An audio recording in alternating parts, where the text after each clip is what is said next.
अगर आप ईपीएफओ के मेंबर हैं लेकिन आपकी कमाई इतनी नहीं है कि आप अपनी सर्विस के दौरान घर खरीद सकें, तो अब आपकी ये परेशानी दूर हो सकती है। मार्च में ईपीएफओ हाउसिंग स्कीम लाने जा रहा है, लेकिन अब इस बीच बड़ा सवाल ये है कि ईपीएफओ हाउसिंग स्कीम पर लोन मिलने की शर्त क्या होगी। ईपीएफ उठाने वाले कर्मचारियों को कितना लोन मिल सकेगा, कैसे आप इस स्कीम का फायदा उठा सकते हैं, ये जानने के लिए देखते हैं ये खास रिपोर्ट।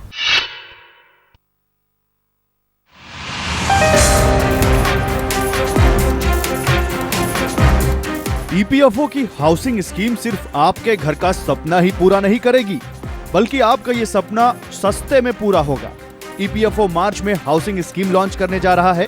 ईपीएफओ के पास इस वक्त करीब 4 करोड़ 30 लाख एक्टिव मेंबर हैं, जिनमें से 70% मेंबर्स की बेसिक सैलरी 20,000 रुपए से कम है।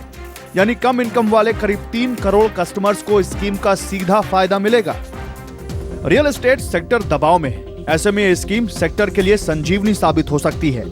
3 करोड़ से ज्यादा पोटेंशियल कस्टमर मिलने से डेवलपर्स अफोर्डेबल सेगमेंट में ज्यादा इन्वेस्टमेंट करेंगे, लिहाजा इस सेगमेंट पे नई प्राइस वॉर छिड़ सकती है। जानकारों की राय है कि स्कीम आसान बनानी चाहिए।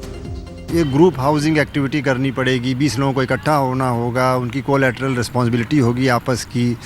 अब ये सब करके, विशेष करके जो जूनियर लेवल के स्टाफ हैं उनके लिए ये सब में शायद बाधा आए, तो इसको अगर सिंप्लीफाई थोड़ा सा कर दें तो अच्छी बात है। और दूसरा ये भी मैं कहूँगा कि अगर ईपीएफओ सक्रिय होके डेवलपर्स हैं, चाहे वो सरकारी डेवलपर हों जैसे हाउसिंग बोर्ड हैं या डेवलपमेंट अथॉरिटी हैं, और या फिर प्राइवेट डेवलपर्स हैं, उनसे एक ट्राइपार्टाइट एग्रीमेंट कर लें।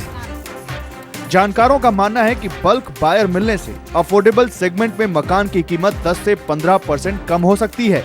बजट में किए प्रावधान से भी सेक्टर को फायदा होगा, लिहाजा कंपनियों ने अफोर्डेबल सेगमेंट में नई स्ट्रेटेजी बनानी शुरू कर दी है। 1.5 करोड़ से 2 करोड़ अफोर्डेबल होम्स बनाना चाहें तो डेंसिटी इंक्रीज होगी, क्योंकि ये हाई राइज होंगे। ये पहले की तरह वो प्लॉट नहीं दिए जाएंगे, पहले की तरह एक स्टोरी के घर नहीं होंगे, ये अब मल्टी स्टोरीड हाई राइज होंगे, तो इसलिए डेंसिटी इशू सॉल्व होना चाहिए। इस स्कीम से लो इनकम ग्रुप का नौकरी करते हुए अपने घर का सपना पूरा हो सकेगा और रिटायरमेंट से पहले घर की ईएमआई भी खत्म हो सकती है। बायर्स के पास बिना पेनल्टी फ्री पेमेंट का ऑप्शन भी होगा। इस स्कीम से केंद्र सरकार की हाउसिंग फॉर ऑल योजना को भी पंख लग सकते हैं। प्रकाश प्रियदर्शी, जी मीडिया। फिलहाल वक्त है कुछ ऐसी खबरें दिखाने का जो इस हफ्ते की सुर्खियां बनी। देखते हैं प्रॉपर्टी न्यूज।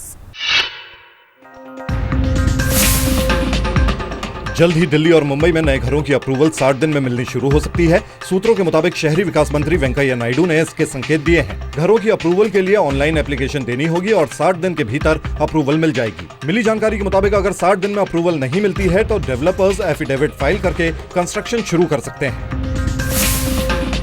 नोएडा और ग्रेटर नोएडा अथॉरिटी जल्द ही डिफॉल्टर बिल्डर्स की लिस्ट वेबसाइट पर अपलोड करेगी। बायर्स की लगातार मांग करने पर अथॉरिटी ने ये फैसला लिया है। लिस्ट अपलोड होने पर यह पता लग पाएगा किस बिल्डर ने अथॉरिटी का कितना बकाया देना है। अथॉरिटी ने 100 से ज्यादा बिल्डर्स को प्लॉट अलॉट किए हैं। इनमें से 54 बिल्डर्स ऐसे हैं जिन्होंने अथॉरिटी का बकाया नहीं दिया है और जिनको अथॉरिटी ने डिफॉल्टर की लिस्ट में डाला है।